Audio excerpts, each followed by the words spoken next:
Hello and welcome back to another episode of the Debatable Discussions podcast. Today we're talking about a topic that's been currently sort of in the tabloids, in the headlines. Every single newspaper, every Instagram post seems to be about one thing, and actually about one person. That, of course, being the Reform leader Nigel Farage. So, John, for our listeners who perhaps are not from the UK, or perhaps they've been on holiday or taken a break from engaging with the news, what on earth is going on with Nigel Farage? Yes, Dan, I don't blame perhaps some of our listeners for taking a break from the news because I think it's been perhaps fairly somber recently. Starmer's resignation, but also all these issues with Farage, which has sort of divided his electorate and lost him a lot of support.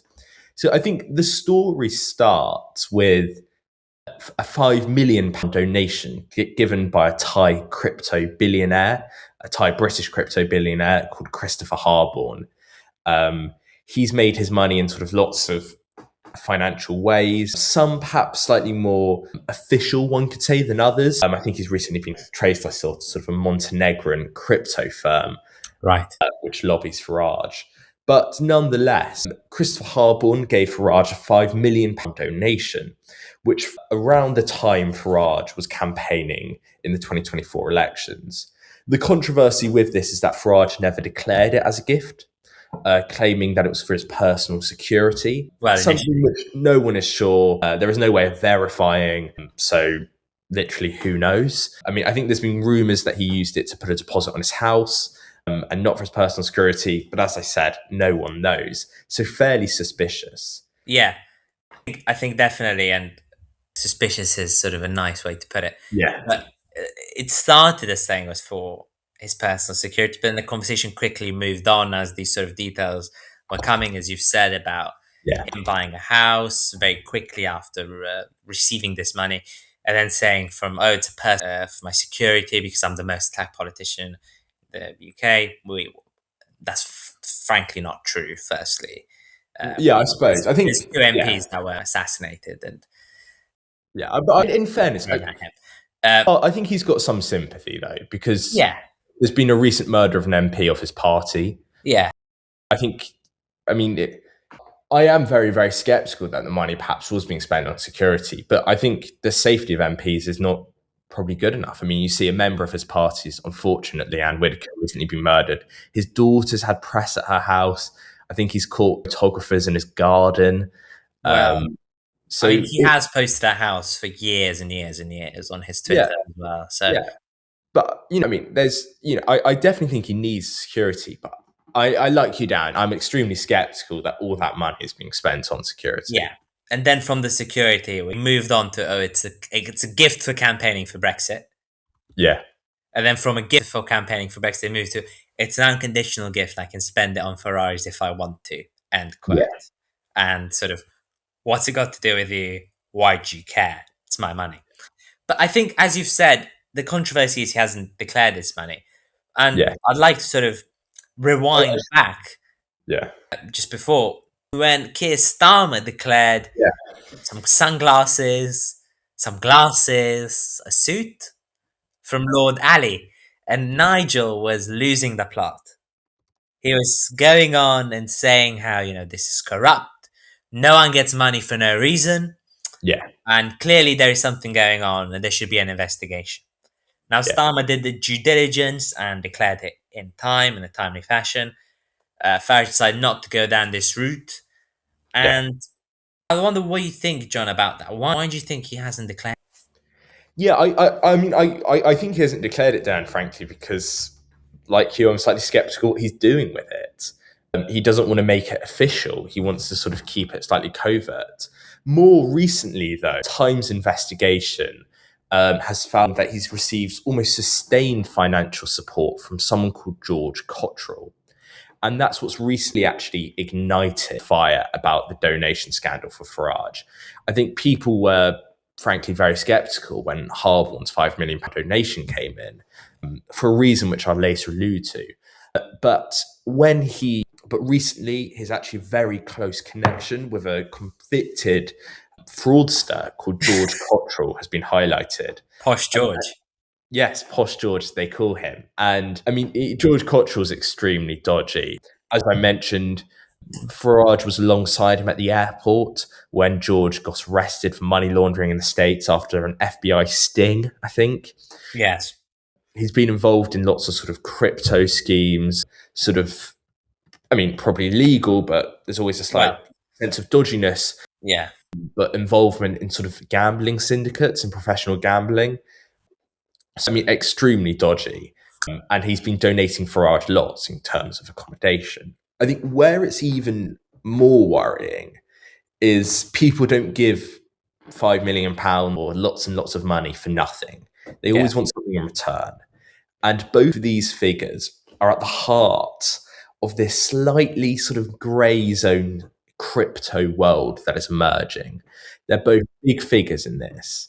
I think Farage, I recently saw, was actually talking to the Bank of England governor, to Andrew Bailey, about sort of crypto rules and regulations. So I think they want almost, I would guess, Farage to sort of ease crypto regulations, make Britain a more of a haven for people who are big crypto investors like themselves. I think there's always something they want in return.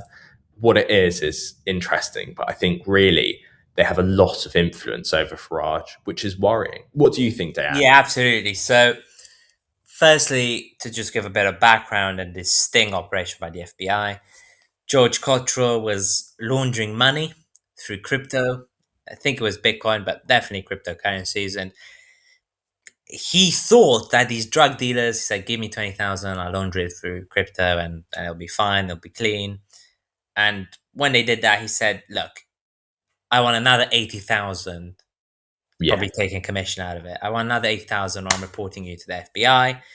What he didn't know was that the alleged drug traffickers were the FBI themselves. yeah, He got caught and sentenced to, I think, 8 months in a US prison. yeah, Now, and would have probably been a lot more. I think he had to enter all these deals, didn't he? Yeah, yes, indeed.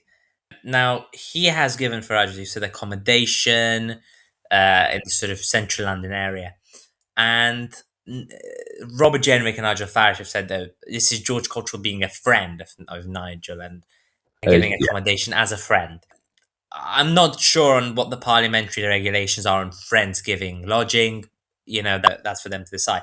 But I think where, for me, this gets really worrying is because George Cottrell has a Reform UK business card, yeah. and he has been given this business card to different sort of people that says George Cottrell with Nigel Farage's email address and the Reform UK logo. So it's very unclear to me whether he has an official or unofficial or no Right. role in the party at all. It's very, very sort of murky to decide that. But, someone has a company business card definitely tells you that there is an involvement. Yes, as you've said, I think it's very suspicious circumstances. I mean, I think they'd be a lot less suspicious if Nigel had declared them. I think Yeah, him changing his stance on cryptocurrency following, in the last couple of years, had a yeah. sort of He makes a lot. dramatic change in policy Yeah. regarding that. I mean, he makes so much from it. That's why he's got all these. And I think the main thing about Farage that worries voters, so polling for Farage has really fallen. The gap between Reform and Labour and the Tories has really sort of closed in after this scandal for And George restore. Cottrell. And Restore, yeah. But really, I think Reform, Labour, Tories. But the main hesitancy voters have towards Farage is that they don't like who he surrounds himself with. It's these figures that we've alluded to who are donating money. Perhaps it's also figures in the larger party. There's always been this idea that Reform's a one man band, or Reform is Farage and Farage is Reform.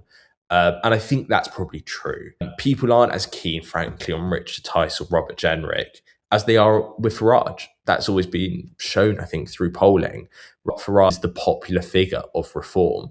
However, the issue that has come is that many people are starting to actually say, oh, well, Farage is actually a bit, I'm not too sure about him because of all these people he's surrounded with, Yeah, less definitely. alone the MPs in the party, but more so all these donors. 100%. I think just before we get on to the sort of by-election business, Roy Stewart made this point of Christopher Harbin probably giving the money as a way of Farage not having to sort of embarrass himself anymore. with the Yeah, yeah, cameo, with ads for the financial businesses, as you've seen. yeah, If you receive £5 million, there is a lot in the guy being like Christopher Harbin saying, "Look, Nigel, I'm gonna give you £5 million. I want you yeah, to stop with these shenanigans. What on earth are you doing? You need to focus on one thing. That is politics. You need to stop with the trying to make a quick £70. yeah, I'm gonna give you enough money for you to not worry about." But he hasn't stopped doing that, and he yeah, has kept doing all these things for frankly no reason. But as you've said, a lot of people are skeptical. We've seen the polling numbers, we've seen the way that sort of the by election is planning. yeah. I want to know what you think just before this.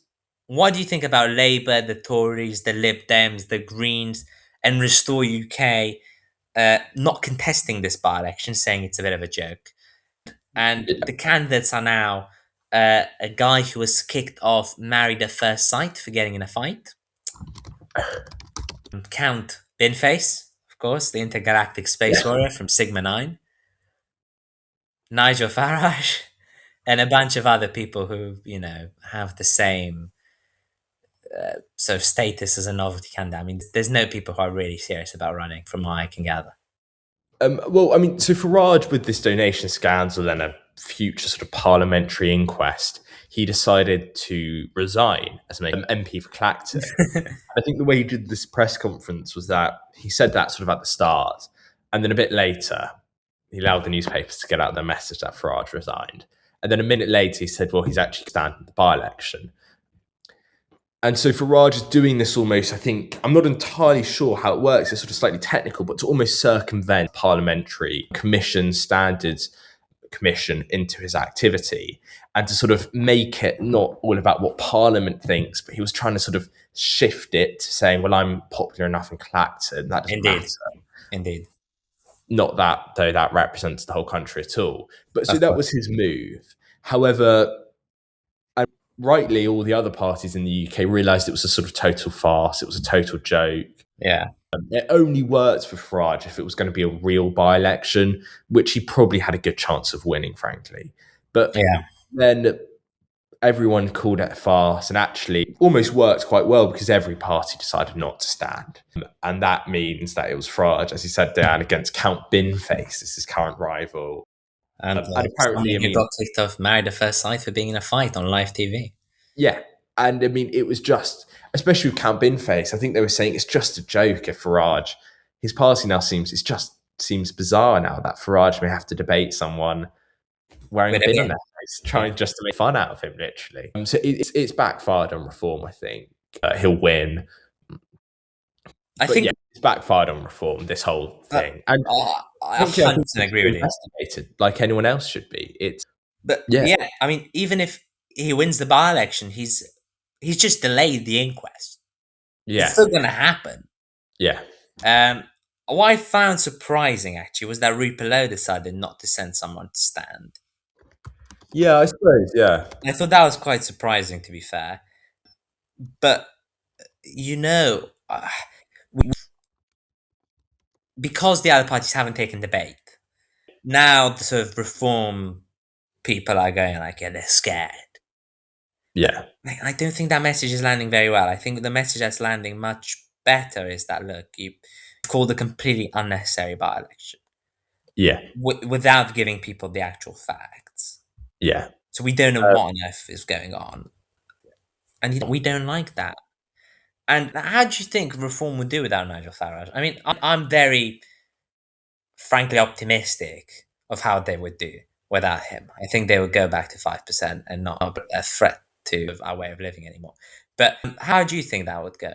I don't think they'd do well. I actually think Farage is very popular. I think that was demonstrated in 2024. He was Yeah. popular. People like him. He's, in all, credit where credit's due, even if you disagree with Farage particularly. He's very good at media. He's a Good very good orator.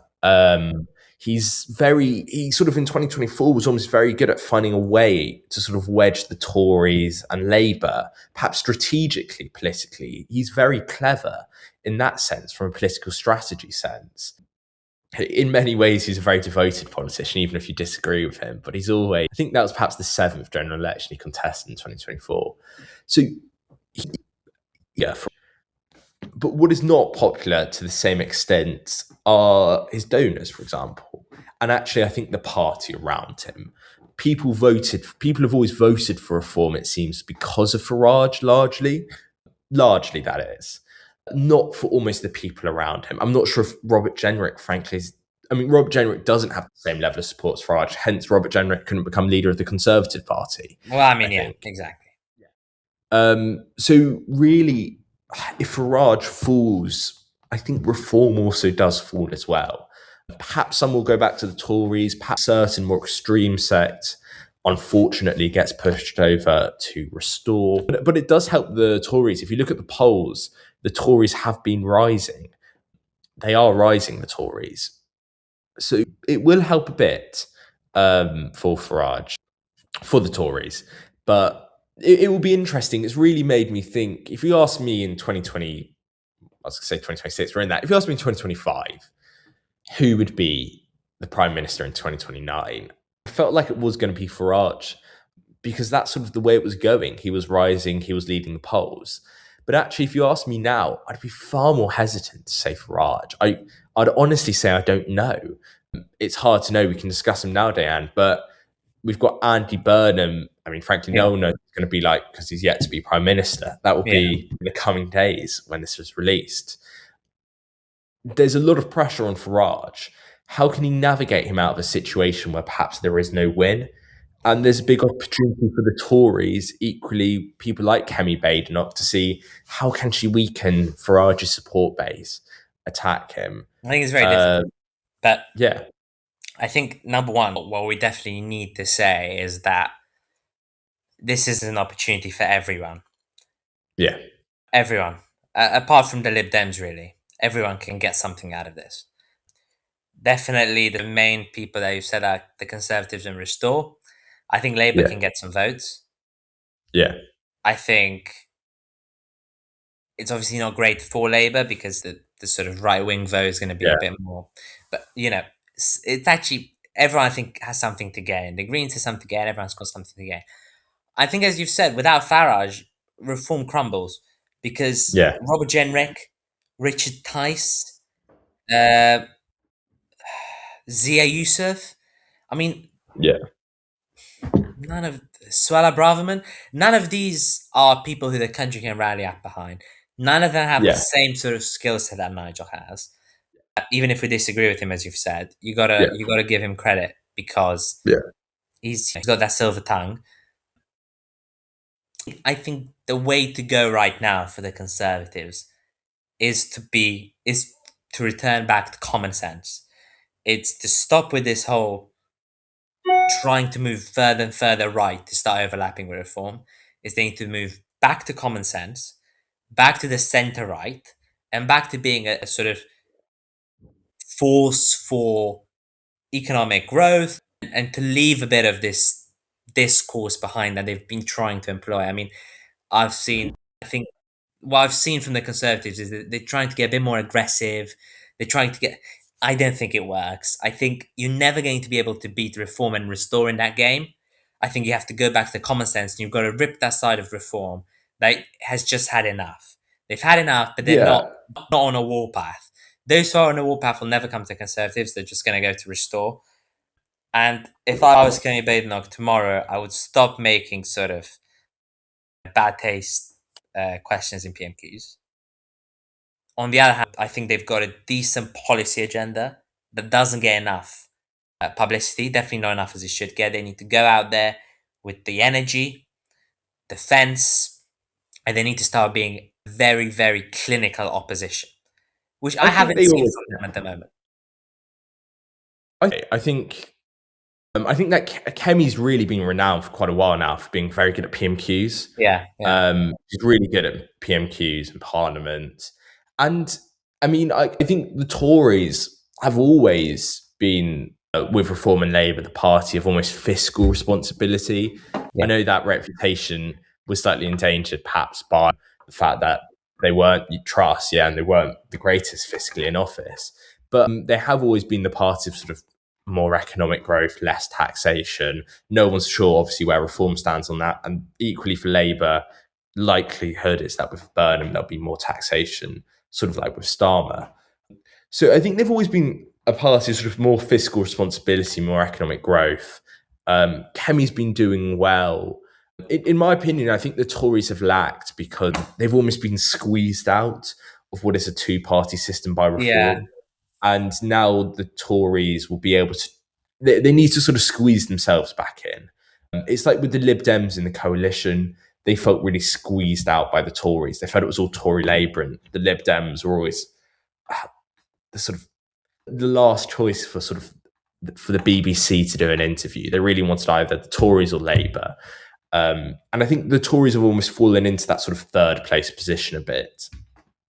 But Now it's I think even from there, they yeah. need to get back. I'd like to ask you a question about this, John.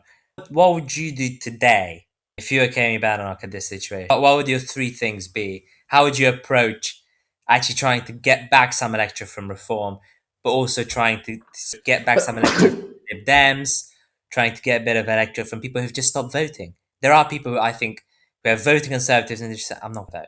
So what would you do to get each of those groups back? How would you I think there's three types of people that the Tories can get votes back from. So it's Reform, it's the Lib Dems on the sort of more centrist side, and it's the people who've voted Conservative but they've just stopped voting. They decide I'm not going to go out to the polls at the last general election. So if you were Kemi Badenoch in this situation with Farage on the down low, really Ed Davey has dropped a little bit since his sort of election peak.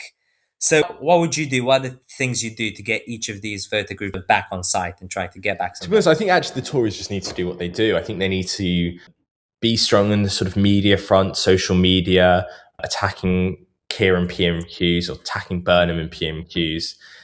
They obviously need to attack Farage on his donation scandal. Similarly, they need to actually get some sort of strong policies out there. If they've got a clear policy platform, a clear sort of almost manifesto of what they stand for, that would be a huge advantage. But frankly, in my opinion, politics, it's a bit, there's always this back and forth sense I view it in, which will help the Tories. Reform did well in 2024 because because the Tories are unpopular. Now Reform's becoming unpopular, the Tories will help. So what the Tories have got to do is that they've sort of try and further sort of attack that Reform unpopularity. I felt like the Lib Dems did well in the South, especially the South of England in 2024, Yeah. because the Tories are unpopular. So the Tories have kind of become, I suppose, in the opposite way, more popular to promote some strong policies, try and have a clear platform of where they're standing.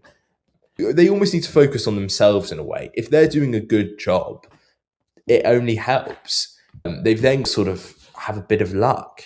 Like with this reform, luck. Yeah. It's almost a bit of luck that all these scandals of Farage have been uncovered. Perhaps there will be more. Who knows?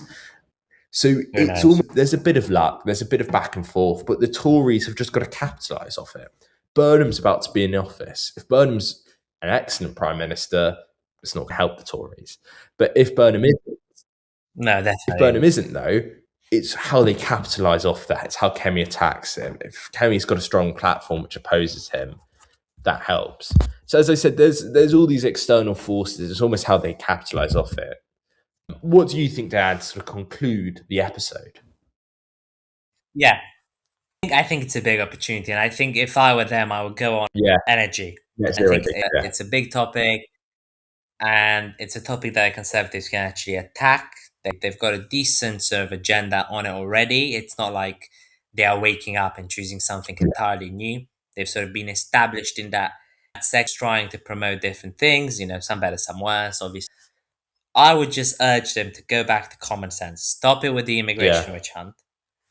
Let's get back to economic growth. Focus on the economics because I think that way is probably the best way for them to get And back the to where market, they've been. If they keep going on this social change, social issues path, I just don't see them coming back because they're never going to be able to out restore. yeah. And in fact, You know. I do think it's a very different type of voter, a Tory voter to a Restore voter. You've got these Restore voters who, frankly, are far, far more right wing than the Tories, and actually have got this sort of, extremely sort of rejecting the establishment, you could say, mindset. Yeah. But the one can see that if Labour are not careful onto Burnham, the markets could perhaps easily react in a very adverse way. He's got that risk, especially with these net zero things. Miliband is almost having to make a slight retreat on the issue of energy. So that, as you said, Dan, that's a good place for the Tories to attack, because I think the markets could perhaps favour them more than Labour, depending if Labour follows, let's say, a more left-wing economic platform. Of course. And it's a good place for them to sort of get some real policy work done and actually set something out in law. I think that's where they need to get back to. They need to get back to laws and policies. And I think that they got a good chance here. And who knows what's going to happen if Farage Yeah. gets suspended? I mean, everything's on the table there. Anyway, we hope you've enjoyed the episode. We sort of tried to share a few ideas there, but do like, subscribe, comment, share it to anyone you know, the podcast and this episode. And feel free to take a look back at some of our past guest episodes. We sort of pride ourselves on some guests we've had on in the past. Yeah. Yeah. See you then. See you next week.